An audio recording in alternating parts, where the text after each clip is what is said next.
Bismillahirrahmanirrahim. Assalamualaikum warahmatullahi wabarakatuh. Perkenalkan, nama saya Alia Perdita Maharani. Saya Andi Mutmainah dari Departemen Fisiologi Ekaunisme tahun 2021-2022. Pada video kali ini kita akan melakukan praktikum intrakusus yang terdiri dari yang pertama sistem penglihatan menilai pemeriksaan mata sederhana yang terdiri dari pemeriksaan visus dan pemeriksaan refleks pupil. Lalu untuk praktikum auditori terdiri dari tes Rina, tes Weber, dan tes Waba. Dan yang terakhir adalah uji sensitivitas kulit. Assalamualaikum warahmatullahi wabarakatuh. Jadi video kali ini kita akan mempraktikkan bagaimana pemeriksaan mata sederhana yang terdiri dari pemeriksaan visus dan pemeriksaan refleks pupil. Alat dan bahan yang akan digunakan yang pertama adalah Snellen chart dan ada pen light. Untuk pemeriksaan visus, yang pertama sediakan ruangan dalam pencahayaan yang terang. Lalu yang kedua, penderita duduk jarak 5-6 meter atau 20 feet dari Snellen chart. Nah, cara pemeriksaannya itu minta pasien untuk duduk dengan tegap dan minta pasien untuk membaca huruf yang ada di Snellen chart, mulai dari huruf yang terbesar hingga yang terkecil. Untuk visus yang normal itu didapatkan penderita dia dapat membaca huruf yang ada di Snellen chart pada 20/20, yang artinya penderita dapat membaca huruf ini dalam jarak 20 feet dan orang normal dapat membaca huruf ini dalam jarak 20 feet juga. Nah, perumpamaannya jika penderita mengalami gangguan visus baik itu miopi, hipermetrop ataupun astigma, semisal dia hanya dapat membaca 20/50, yang artinya penderita hanya dapat membaca huruf ini dalam jarak 20 feet, sedangkan orang normal dapat membaca huruf ini dalam jarak 50 feet. Silakan dibaca, ini huruf apa? E ini, M ini, L ini, F ini, P ini, C ini, N ini, E ini, B ini, R. Nah, untuk interpretasinya di sini 20/20 artinya visus dari pasien itu normal. Semisal pasien hanya dapat membaca pada 20/60 artinya pasien mengalami gangguan visus baik itu miopi, hipermetrop ataupun astigmatisme.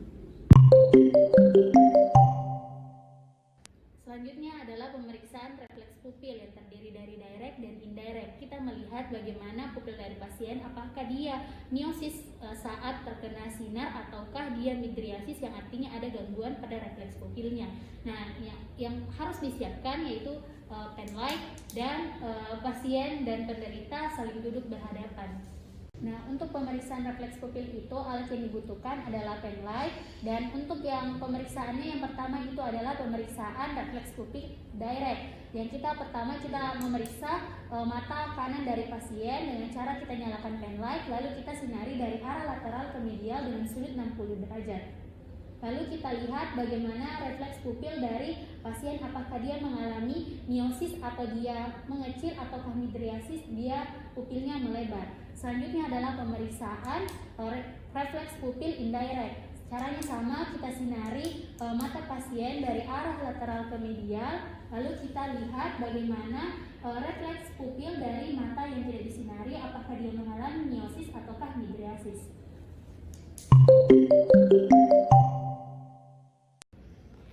Jadi selanjutnya adalah praktikum auditori yang terdiri dari tes Rina, tes Weber, dan tes Waba. Nah, alat yang dibutuhkan adalah garpu tala dengan frekuensi 256 Hz atau 512 Hz. Cara memegang garpu tala adalah dengan memegang batangnya.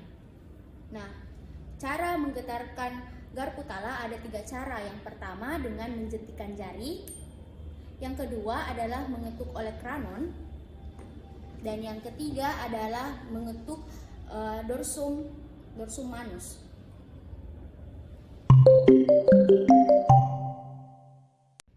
Yang pertama adalah tes Rina.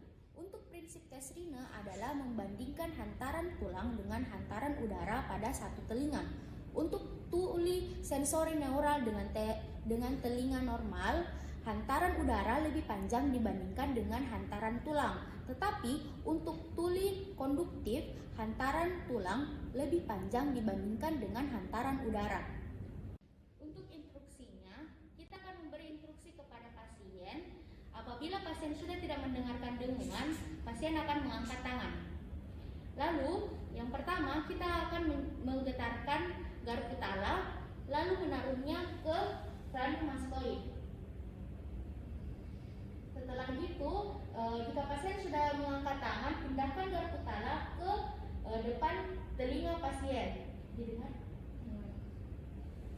Jika pasien mendengar dengungan, artinya hantaran udara lebih panjang dibandingkan dengan hantaran tulang. Ini artinya dia normal atau tuli sensori neural.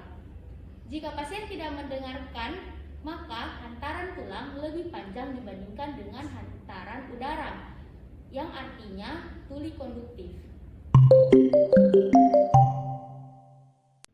Selanjutnya adalah pemeriksaan tes waba untuk menilai hantaran tulang antara penderita dengan pemeriksa, dengan catatan pendengaran dari pemeriksa itu harus dalam keadaan normal. Yang untuk alat ataupun bahan yang akan diperlukan, yang pertama itu adalah garpu tala dengan frekuensi 512 Hz ataupun 256 Hz.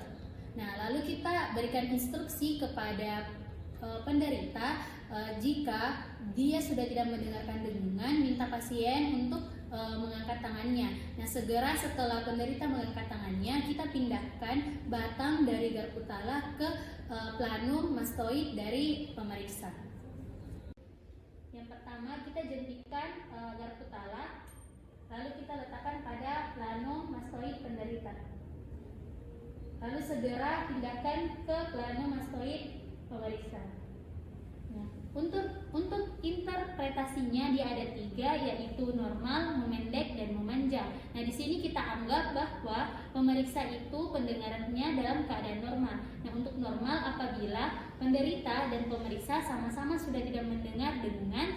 Untuk memendek artinya penderita sudah tidak mendengar dengungan, tapi saat dipindahkan garpu talanya pemeriksa masih mendengar dengungan. Sedangkan untuk yang memanjang, di sini penderita masih mendengar dengungan dari garpu tala, sedangkan saat dipindahkan pemeriksa sudah tidak mendengarkan dengungan. Yang ketiga adalah tes Weber. Prinsip dari tes Weber adalah membandingkan hantaran telinga kanan dengan telinga kiri. Telinga yang normal akan memiliki hantaran yang sama. Untuk tes Weber, hal yang pertama dilakukan adalah menggetarkan garpu tala, kemudian menaruhnya di pangkal dahi atau bagian vertex. Jika pasien mendengarkan suara yang sama pada telinga kanan dan di telinga kiri, artinya normal. Tetapi jika pasien mendengarkan suara yang lebih keras di telinga kanan, berarti ada lateralisasi ke kanan. Jika lebih keras di telinga kiri, berarti ada lateralisasi ke kiri. Jadi saya akan menggetarkan garpu tala, kemudian saya akan menaruhnya pada bagian vertex. Kita dengar sama? Sama dong. Ada yang lebih keras? Sama. Jika semuanya sama, maka telinga normal. Untuk interpretasi tes Weber, jika suara yang didengarkan oleh telinga kanan dan di telinga kiri sama, artinya telinga normal. Jika ada lateralisasi ke arah telinga yang sakit, maka ia mengalami tuli konduktif pada telinga yang bermasalah. Tetapi jika ada lateralisasi ke telinga yang tidak sakit atau sehat, maka ia mengalami tuli sensori neural pada telinga yang bermasalah.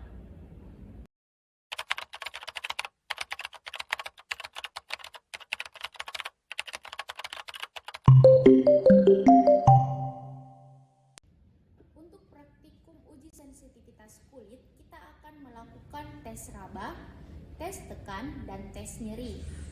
Alat yang dibutuhkan adalah benda yang tajam untuk melakukan tes nyeri, seperti jarum, kemudian benda yang permukaannya halus untuk tes raba, lalu benda yang ujungnya tumpul untuk tes tekan. Untuk uji sensitivitas kulit, kita akan memberikan rangsangan pada 5 tempat yang berbeda pada kulit. Yang pertama, untuk tes nyeri kita menggunakan jarum. Nyeri.